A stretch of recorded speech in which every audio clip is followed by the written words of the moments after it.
Nakakita ka na rin ba ng puno ng mulberry? Isang klase ng munting puno na tumutubo din maging dito sa atin sa Pilipinas. Nagtataglay ng mga maliliit na bunga na masarap at higit sa lahat ay masustansya. Subalit ilan pa lamang sa atin ang nakaalam na ang munting punong ito pala ay nag-uumapaw din sa maraming gamit at pakinabang na dala.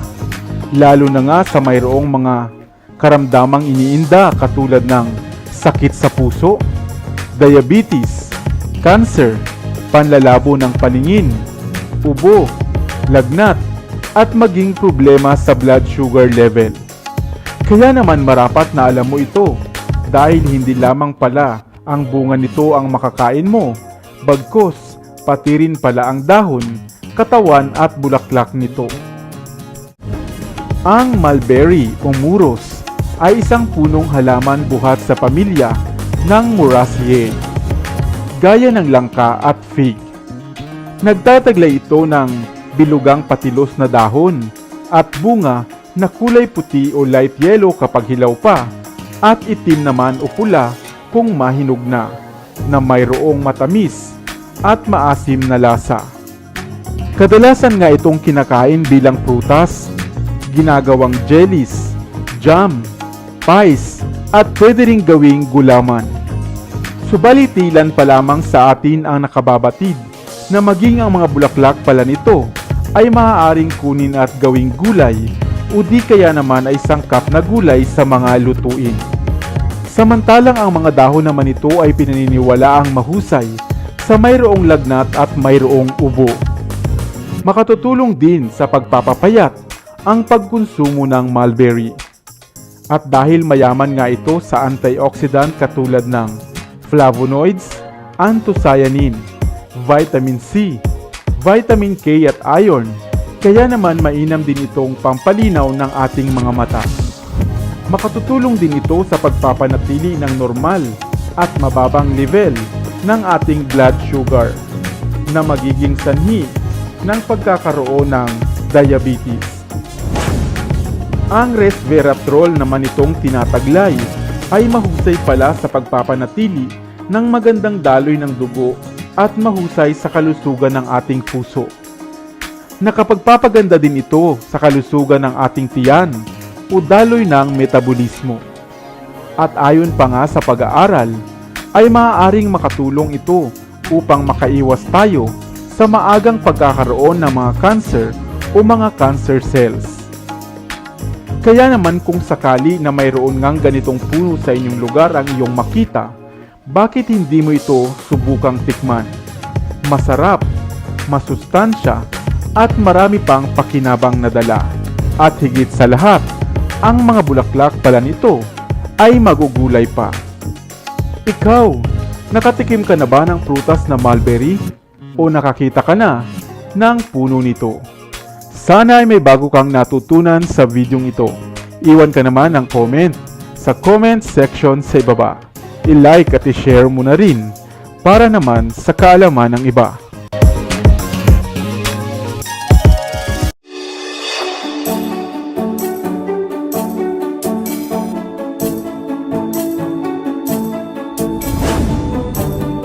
Nakita mo na rin ba ang prutas na ito? Isang kakaibang uri ng prutas na ani mo ay duhat at sadyang napakarami palang gamit at mainam na panlunas. Ang prutas na kung tawagin nga ay karandas. Hello, what's up? Your best here. Sa videong ito ay kilalanin natin at alamin ang maraming gamit ng kakaibang prutas na ito na madalas na ring makitang tinatanim dito sa atin sa Pilipinas. Ang halamang prutas na tinatawag ngang karandas. Ito ang puno ng Carissa carandas, isang species ng namumulaklak na munting puno sa pamilya nga ng mga Apocynaceae. Nagtataglay ito ng mga berry size na mga prutas na halos kasinlaki nga ng ubas o ng duhat. Ito ay kilala rin sa ilang katawagan katulad ng Bengal currant, Christ thorn, Carandas plum, Coronda, o kaya naman ay karanda.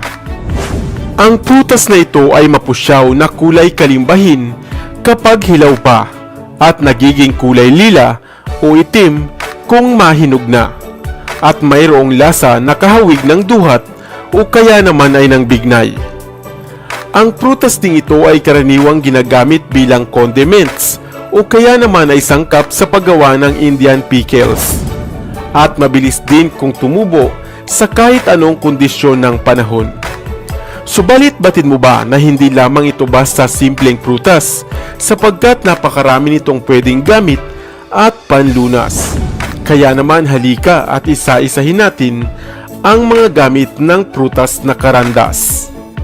Ang prutas na ito ay mayaman sa iron, sa vitamin C, vitamin A, calcium at phosphorus. At maging noong unang panahon ay mainam nang ginagamit sa pagpapagaling, lalo na nga sa mga dumaranas ng acidity, mahinang panunaw, sugat at kung anong mga kati-kati sa balat. Gayon din para sa UTI at sa diabetic ulcer. Ang pinakuluang mga dahon ganito ay mainam na pamawi sa mayroong lagnat, sakit ng tiyan at sakit ng tenga. Samantalang kung ang ugat naman ito ang inyong pakukuluan, mahusay ito sa mga namamagang kagat ng insekto at ibang infeksyon sa balat. Gamitin lamang itong banlaw o kaya ay panghugas. Ang prutas naman ito ay mayaman sa pectin at maaaring gamiting garnish o alternatibo sa mga cherry kung gumagawa kayo ng cakes. Sa panahon nga ng colonial British sa India, ito ay madalas nilang gawing jelly, jams at mga palaman sa tinapay at ginagawa ring flavor syrup. Maaari mo rin itong i-blender at gawing fruit shake o kaya naman ay juice. Maaari ring ipakain ang prutas na ito upang ma-improve ang kondisyon ng inyong utak. At napakahusay rin para sa ating puso upang mapalakas nito ang ating mga cardiac muscle at upang makaiwas tayo sa mga karamdamang kaugnay sa puso. At ang simple mo lamang pagkonsumo ng prutas na ito ay makatutulong na rin sa iyo upang mapanatiling masigla ang inyong atay. Lalo na nga kung kayo ay parating umiinom ng alak. Isang pag-aaral rin ang nagpatunay na isang mabisang antioxidant ang prutas na ito at mahusay sa ating kidney at bilang pangkalahatan ay mainam na immune system booster. Kaya naman maswerte nga kung meron kang tanim ng puno na ito dahil ngayon ay alam mo na marami pala itong pwedeng pagkagamitan. Ikaw, nakakita ka na rin ba ng prutas na ito? Ano ang tawag nito sa inyong lugar? Sana ay may bago kang natutunan sa videong ito. Iwan ka naman ng comment sa comment section sa ibaba. I-like at i-share mo na rin para naman sa kaalaman ng iba. Dito na sa Best TV, tayo ay matuto. Utak mapuno ng bagong kaalaman. Dito na sa Best TV, tayo ay lumibot. Lihim na mundo ay ating matuklasan. Dito yan sa Best TV. Dito yan sa Best TV. Dito yan sa Best TV. Sapagkat lamang ang laki may alam. Dito yan sa Best TV. Tara bes, sabay-sabay tayo na matuto. Pagkat dito sa mundo lamang ang siyang marunong. Ating utak sa linan ng panibagong dunong. Mga bagay na sa buhay ay makakatulong.